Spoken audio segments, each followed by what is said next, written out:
सबसे पहले भेंट हुई थी हनुमंत लाल से, और जब हनुमंत लाल से भेंट हुई थी तो हनुमंत लाल का प्रभु श्री राम ने सहारा लिया, और सहारा लेने के बाद प्रभु श्री राम आगे बढ़े, और आगे बढ़ने के बाद में सबरी के आश्रम पर पहुंचे, और सबरी के आश्रम पर जाने के बाद एक ही बात कही थी। कौन सी बात? सबरी ने जब प्रभु श्री राम को देखा और एक ही बात बोली, बोले एक बात बताएं भगवान। बोले कौन सी?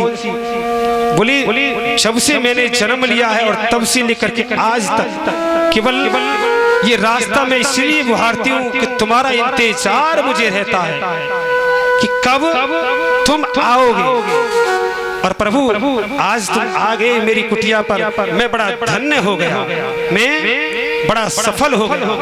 लेकिन एक बात है, प्रभु श्री राम को सबरी ने बैठाया और बैठा करके कहाँ पहुंची? बेर लेने के लिए।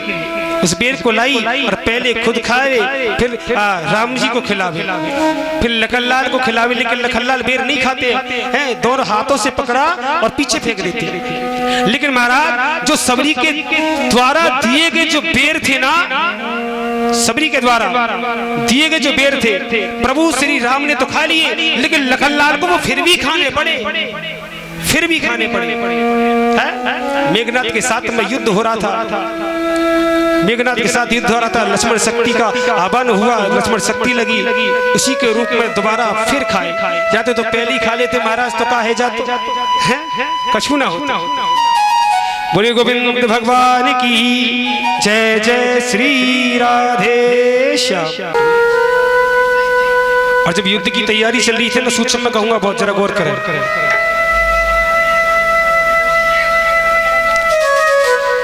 तो मतलब सरयू के किनारे जब राम जी बैठे हुए थे ना, तो भोलेनाथ की शिवलिंग का निर्माण किया था। अब उसका पूजन करने के लिए कोई ब्राह्मण की आवश्यकता थी, है ना? पूजन करने के लिए ब्राह्मण की आवश्यकता थी।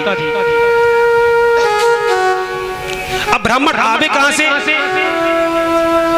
लेकिन फिर भी रावण को बुलवाया था पूजन करने के लिए, लेकिन तब रावण आया था ना, तो केवल ब्राह्मणों के कपड़ों में था, ब्राह्मणों के वस्त्रों में था। प्रभु श्री राम चाहते तो कुछ ना कुछ तभी कर देते, लेकिन नहीं किया ना।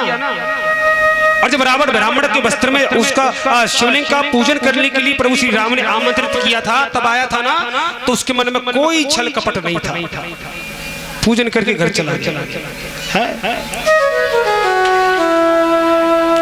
प्रथम दिवस वाले दिन ना प्रभु श्री राम ने बहुत रावण को समझाया, बहुत,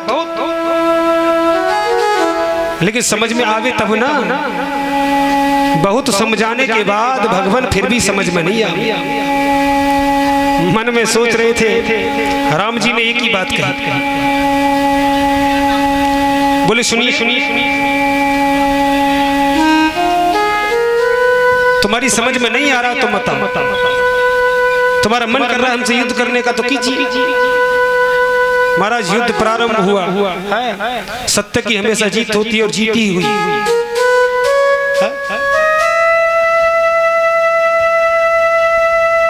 अहंकार, जिसके अंदर अहंकार होगा ना,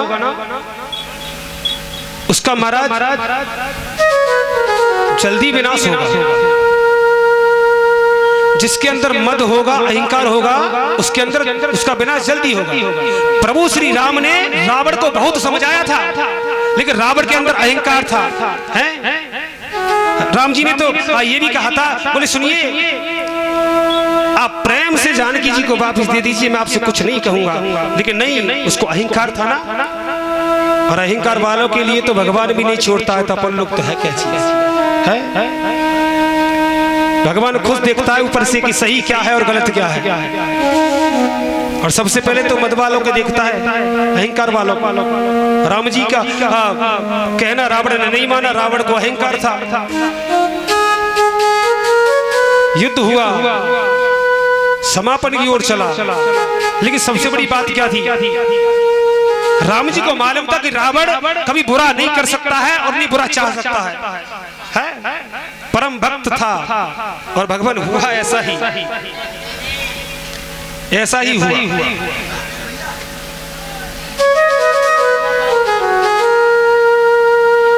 से समापन करने के बाद युद्ध है, और देखिए विभीषण को वहां का राजा बनाया। बहुत लंबी चरित्र वर्णन है, लेकिन सूक्ष्म में कह रहा हूँ। राजा बना करके प्रभु श्री राम जब लौट रहे थे ना अवधपुरी में, अवधपुर के लोगों को जब ये मालूम पड़ा कि 14 वर्षों का वनवास काट करके प्रभु श्री राम उपस्थित हो रहे हैं,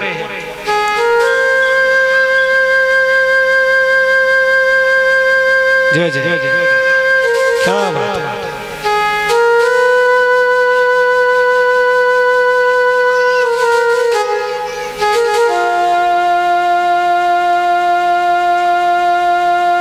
भगवान राम जी को जब कौशल्या ने देखा ना, नेत्र में आंसू, 14 वर्ष के बाद अवधपुर के लोग इतने प्रसन्न हैं आज कि प्रभु श्री राम 14 वर्षों के बाद आए हैं और फिर राजा बनेंगे। लेकिन हुआ कैसा, महाराज जानकी जी पर आरोप लगा दिया। राम जी को विश्वास नहीं था दूसरों की बातों पर।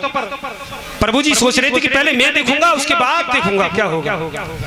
राम जी देखने के लिए गए और वास्तव में ही इधर उधर की बातें कर रहे थे। अपने कक्ष में आए और लखन को बताया, और लखन को बताने के बाद में बोले इसको वन छोड़ा। महाराज लखन लाल गए वन में छोड़ने के लिए, पहुंच गए और जानकी जी को उतार दिया। बहाने से लेकर गए थे चलो घूमने चल रहे हैं, लेकिन जब जानकी जी को उतारने के बाद में लखनलाल रथ वापस किया और जानकी जी पीछे पीछे रथ के, अरे रुको लखन। रथ तो उन्होंने रोका लेकिन रोने लगे। प्रभु श्री राम की आज्ञा थी और आज्ञा ऐसी थी कि माननी पड़ी। वन में छोड़ करके आ गए। जानकी जी बोली सुनो प्रभु, जो लक्ष्मण मोसे कही के जाते, मुख भर देती यशवन से, मुख भर देती यशवन से। लखन एक बार तुम मुझसे अगर कह के जाते कि मैं तुमको छोड़ के जा रहा हूं तो मैं तुम्हें कभी रोकता नहीं।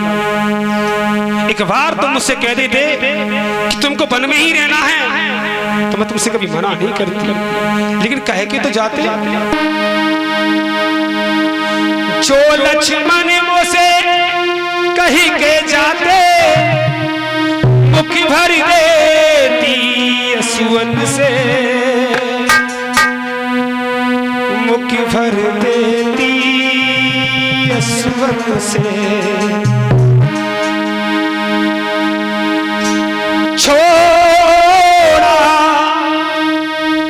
मुख मोड़ा, प्रभु बिन ना जी पाऊंगी, प्रभु बिन मर जाऊंगी, प्रभु बिन मर जाऊंगी।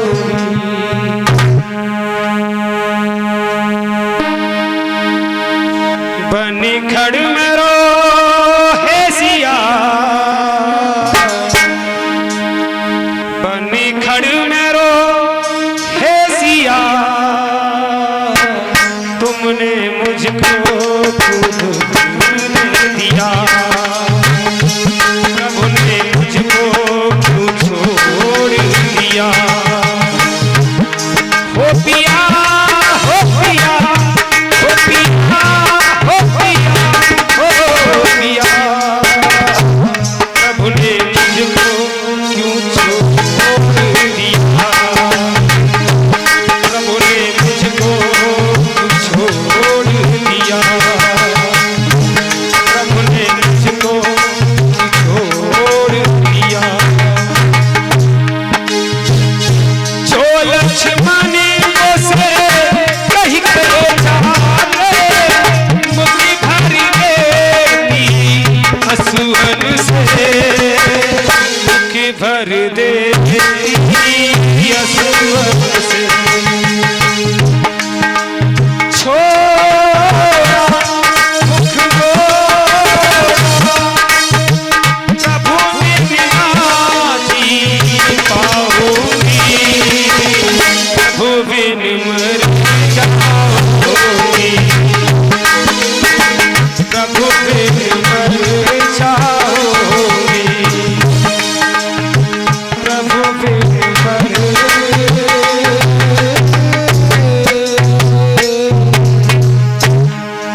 श्यामपुत्र रामचंद्र की जय।